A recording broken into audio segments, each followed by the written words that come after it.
गरीब घर के घर खीर खाने आए गणेश जी।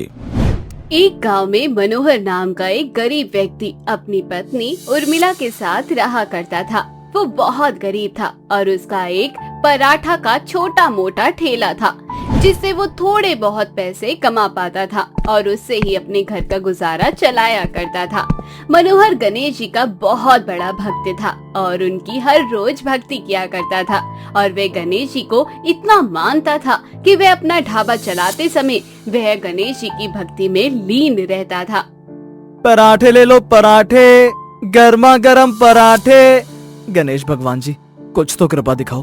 पिछले कुछ दिनों से मनोहर का काम बहुत कम चल रहा था। उसके बहुत कम पराठे बिक रहे थे, जिस वजह से दोनों पति पत्नी की आर्थिक हालत बहुत ही ज्यादा खराब होती जा रही थी। और ऐसे ही एक दिन जब मनोहर अपने ठेले को बंद करके शाम के टाइम अपने घर जा रहा होता है, तो वह अपनी पत्नी उर्मिला को कुछ पैसे देकर उससे कहता है, ये लो उर्मिला, आज सिर्फ कुछ ही पैसों की कमाई हो पाई है। मैं कब तक ऐसे ही घर चलाऊंगी? अब आप ही बताइए, आप कोई दूसरा काम क्यों नहीं ढूंढ लेते? अरे पगली, दूसरा काम करने के लिए भी तो पैसे चाहिए होते हैं ना। यहाँ हमारा घर चल जाए वही बहुत बड़ी बात है। लेकिन तुम चिंता मत करो, गणेश भगवान जी हमारी जल्दी सुनेंगे और हमारी ये हालत भी ठीक करेंगे। पता नहीं जी, भगवान जी हम पर कृपा कब बरसाएंगे। तुम चिंता क्यों करती हो उर्मिला? क्या पता ये हमारी परीक्षा हो। और वैसे भी यही तो जिंदगी की रीत है, कभी खुशी तो कभी गम हमें देखने ही पड़ेंगे। और मुझे पूरा विश्वास है कि एक गणेश भगवान जी हम पर अपनी कृपा जरूर दिखाएंगे। इसके बाद मनोहर और उर्मिला घर में जो रूखा सूखा होता है उसे खाकर सो जाते हैं। और वही अगले दिन जब सुबह होती है तब मनोहर अपने काम पर जा रहा होता है, लेकिन रास्ते में उसे एक बुजुर्ग व्यक्ति दिखता है जो कि बहुत ही ज्यादा घायल होता है और वे अपनी लाचारी की वजह से उठ भी नहीं पा रहा था। लेकिन तभी मनोहर उस बूढ़े व्यक्ति के पास जाता है और उनसे पूछता है, अरे बाबा, आप तो बहुत ही ज्यादा घायल हो, आपके चोट से तो खून भी निकल रहा है। आप कौन हो और ये आपके साथ कैसे हुआ? बेटा, मेरा इस दुनिया में कोई भी नहीं है और मैं यहाँ से गुजर रहा था, लेकिन तभी मुझे एक गाड़ी वाले ने अपनी गाड़ी से टक्कर मार दी और मेरी लाचारी तो देखो, मैं उठ भी नहीं पा रहा। हे भगवान, बाबा जी आप चिंता मत करो, आप मेरे साथ मेरे घर चलो, मैं आपको घायल अवस्था में यहाँ पर ऐसे नहीं छोड़ सकता। मनोहर उस बूढ़े व्यक्ति को अपने साथ अपने घर ले आता है, जहाँ उस बूढ़े व्यक्ति को घायल देख उर्मिला मनोहर से कहती है, अरे ये बाबा कौन है और ये तो बहुत ज्यादा घायल भी है, इनको ये चोट कैसे लग गई? तुम्हारे सामने की तो बात है, मैं अपने ठेले पर जा रहा था, लेकिन रास्ते में मुझे ये बूढ़े बाबा मिले जिनका एक कार एक्सीडेंट करके चली गई। मनोहर की सारी बातें सुनने के बाद उर्मिला उस बूढ़े बाबा के जख्मों पर मरहम पट्टी करती है और उन्हें खाना भी खिलाती है और साथ ही जितना हो पाता उनकी सेवा भी करती है। तभी अगले दिन वह बूढ़ा व्यक्ति मनोहर को गणेश जी की पूजा करते हुए देख मनोहर से कहता है, बेटा, तुम गणेश जी के बहुत बड़े भक्त लगते हो। गणेश चतुर्थी आने वाली है, क्यों ना तुम गणेश जी को घर में स्थापित करो। बाबा, कह तो आप सही रहे हो। वो तो ठीक है, लेकिन हमारे घर में खाने तक को पैसे नहीं है। तुम गणेश भगवान जी की प्रतिमा कैसे लेकर आओगे? कह तो तुम सही रही हो। वही उर्मिला और मनोहर की ऐसी बातें सुनकर वह बूढ़ा व्यक्ति मनोहर से कहता है, बच्चों तुम चिंता मत करो, भक्तों के घर देर होती है, अंधेर नहीं। तुम्हारी ये चिंता भी भगवान बहुत जल्द दूर कर देंगे। इसके बाद मनोहर अपने ठेले पर अपने पराठों को बेचने के लिए चल पड़ता है और आज के दिन तो कमाल ही हो गया था। मनोहर के सारे पराठे देखते ही देखते बिक जाते हैं। आज मनोहर ने बहुत अच्छी कमाई कर ली थी, जिसके बाद मनोहर गणेश जी का धन्यवाद करता है। हे गणेश भगवान, ये आपका ही चमत्कार है जो आपकी कृपा से आज मेरी अच्छी कमाई हो पाई और अब मैं आसानी से आपकी प्रतिमा अपने घर में स्थापित कर सकूंगा। इसके बाद मनोहर बाजार से सुंदर सुंदर गणेश जी की मूर्ति खरीदता है और अपने घर की ओर ले चलता है। इसके बाद गणेश जी की प्रतिमा देख उर्मिला और बूढ़ा व्यक्ति बहुत ज्यादा खुश हो जाते हैं। अरे, आप तो गणेश जी की प्रतिमा लेकर भी आ गए, लेकिन आपके पास पैसे कहाँ से आए? अरे पगली, आज हमारे साथ गणेश भगवान जी की कृपा थी, जिस वजह से आज ठेले पर कमाई बहुत अच्छी हुई। और देखो, कमाई इतनी अच्छी हुई कि मैं भगवान जी की प्रतिमा भी ले आया और कुछ पैसे भी बच गए। जिससे तुम गणेश भगवान जी के लिए भोग बना सकती हो। और बाबा, आपने बिल्कुल सही कहा था कि भक्तों के घर देर होती है, अंधेर नहीं। बेटा, ये तो हमारे गणेश भगवान जी की लीला है कि वो किसी को भूखा नहीं सोने देते। इसके बाद अगले दिन मनोहर गणेश चतुर्थी के लिए गणेश जी की प्रतिमा स्थापित करता है और गणेश जी की पूजा करने के बाद उर्मिला ने जो गणेश भगवान जी को भोग के लिए खीर बनाई थी वह प्रसाद के तौर पर बूढ़े बाबा को दे देती है। बाबा, ये लो गणेश भगवान जी का प्रसाद। खीर? अरे वाह बेटा, तुमने तो मन ही प्रसन्न कर दिया। वे बूढ़ा व्यक्ति जल्दी से खीर खा लेता है, जिसके बाद वो उर्मिला और मनोहर से कहता है, बेटा, आप दोनों का बहुत बहुत धन्यवाद। अब मैं चलता हूँ। अरे नहीं बाबा जी, ये हालत में मैं आपको कहीं नहीं जाने दूंगी जब तक आपके जख्म पूरी तरह से ठीक नहीं हो जाते। आप हमारे पास ही रहना। वैसे भी मेरे बाबा नहीं हैं और आपने मेरी ये कमी पूरी की है, इसलिए मैं आपको जब तक आप ठीक नहीं हो जाते जाने नहीं दूंगी। हाँ बाबा, उर्मिला सही कह रही है। आप जब तक ठीक नहीं हो जाते आप यहाँ से कहीं नहीं जाइए। ठीक है बेटा, जैसी आप दोनों की इच्छा। फिर इसी तरह से कुछ दिन गुजरने लगते हैं और मनोहर गणेश जी की पूजा करके रोज अपने ठेले पर पराठे बेचने चला जाता है और शाम तक सारे पराठे बेच आता है। और जब मनोहर ने गणेश जी की प्रतिमा घर में स्थापित की थी, उसका काम भी ठीक से चलने लगा था। और वही उर्मिला के बाबा भी इस दुनिया में नहीं थे, इसलिए उर्मिला को उस बूढ़े व्यक्ति को काफी लगाव होता जा रहा था और वह भी उनका खूब ख्याल रखने लगी थी। बाबा, ये लो, आपको मेरे हाथ की खीर बहुत पसंद है ना? मैंने आपके लिए खीर बनाई है। बेटी, तुम बहुत ही ज्यादा दयालु हो, जब ही तो तुम मुझ जैसे बूढ़े व्यक्ति का अपने पिता से भी ज्यादा ख्याल रखती हो। अरे बाबा, आप भी तो मेरे पिता समान हैं। क्या हुआ अगर इस दुनिया में मेरे बाबा नहीं हैं? आप तो हो। इसी तरह से कुछ दिन बीत जाते हैं और गणेश चतुर्थी का दिन भी आ जाता है और उस बूढ़े व्यक्ति की चोटें भी अब ठीक हो चुकी थी। इसके बाद वो बूढ़ा व्यक्ति मनोहर से कहता है, बेटा, अब मैं ठीक हो चुका हूँ और अब मैं अपने घर वापस जा सकता हूँ। बाबा, मैं आपको जाने से रोक तो नहीं सकता हूँ, लेकिन कल गणेश चतुर्थी है। अगर आप गणेश जी विसर्जन तक भी हमारे साथ रहेंगे तो हमें बहुत अच्छा लगेगा। ठीक है बेटा, मैं बाद में चला जाऊंगा। अब मूर्ति विसर्जन का समय भी आ जाता है। मनोहर के साथ साथ गणपति की प्रतिमा लेकर बहुत से लोग घाट पर जाते हैं और घाट पर वे बहुत सारे लोग विसर्जन करने आए होते हैं और सब गणपति बाप्पा मोरिया के नारे लगाते हुए अपनी अपनी मूर्तियों को जल में विसर्जित कर देते हैं। और तभी मनोहर अपनी मूर्ति का विसर्जन करने लगता है, लेकिन तभी किनारे पर खड़े बूढ़े बाबा उर्मिला को एक छोटी सी पोटली देते हुए उससे कहते हैं, बेटा उर्मिला, जरा मेरी ये पोटली तो पकड़ लो, मैं भी मनोहर की मदद करके आता हूँ। ठीक है बाबा, लेकिन ध्यान से जाइएगा। वह बूढ़े बाबा वहाँ से चले जाते हैं और थोड़ी देर बाद जब मनोहर वापस आता है तो उर्मिला से कहता है, उर्मिला, गणेश भगवान जी की कृपा से विसर्जन का काम भी पूरा हो गया, चलो घर चलते हैं। लेकिन उर्मिला, बाबा जी कहाँ गए?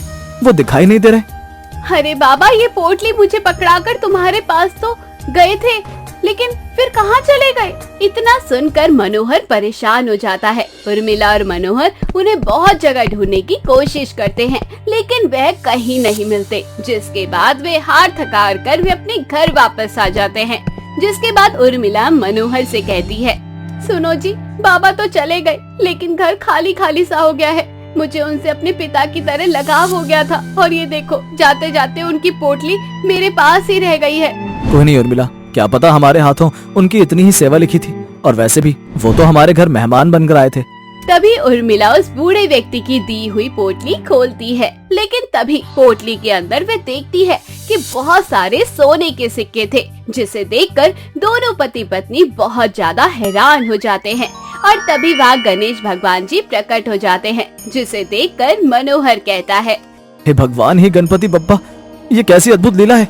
आपकी जय हो गणपति बप्पा, जय हो। मनोहर, मैं गणेश चतुर्थी तक तुम्हारे घर में मेहमान बनकर आया था और तुम दोनों ने मेरी बहुत सेवा की, मेरा ध्यान रखा। इसके बाद मैं तुम्हारी भक्ति से बहुत ही ज्यादा प्रसन्न हुआ और इसलिए फलस्वरूप मैंने ये सोने के सिक्के तुम्हें दान किए हैं, और इन सिक्कों से तुम दोनों की गरीबी दूर हो जाएगी।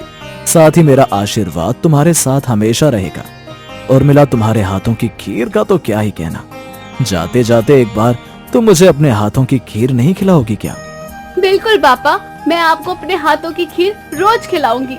उर्मिला के हाथों की खीर खाकर उन दोनों को आशीर्वाद देकर गणेश जी वहाँ से चले जाते हैं। जिसके बाद मनोहर उस सोने के सिक्के को बेचकर अपने ठेले को एक बड़े से ढाबे में बदल लेता है और अपना घर भी बनवा लेता है। इसके बाद उर्मिला और मनोहर खुशी खुशी अपनी जिंदगी जीने लगते हैं। मोहन एक गरीब आदमी था। अपने पालन पोषण के लिए वह दूध बेचने का काम किया करता था। उसके पास बहुत ही सुंदर सुनहरी गाय थी। वो गाय बहुत अच्छा दूध देती थी, लेकिन कोई भी मोहन के हाथ का दूध लेने को तैयार नहीं था, क्योंकि मोहन एक नीची जाति से था। उस गांव में हर कोई मोहन से भेदभाव किया करता था।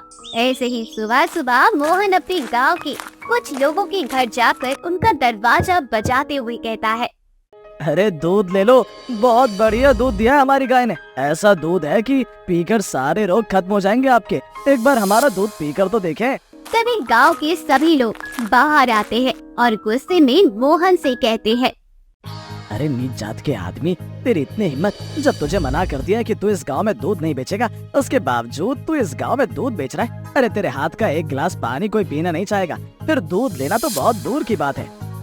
मालिक, आप ही बताओ ना कि मैं अपना पालन पोषण कैसे करूं? भगवान ने मुझे आपकी तरह ही बनाकर भेजा है। भगवान ने किसी की जात बनाकर इस दुनिया में नहीं भेजा है।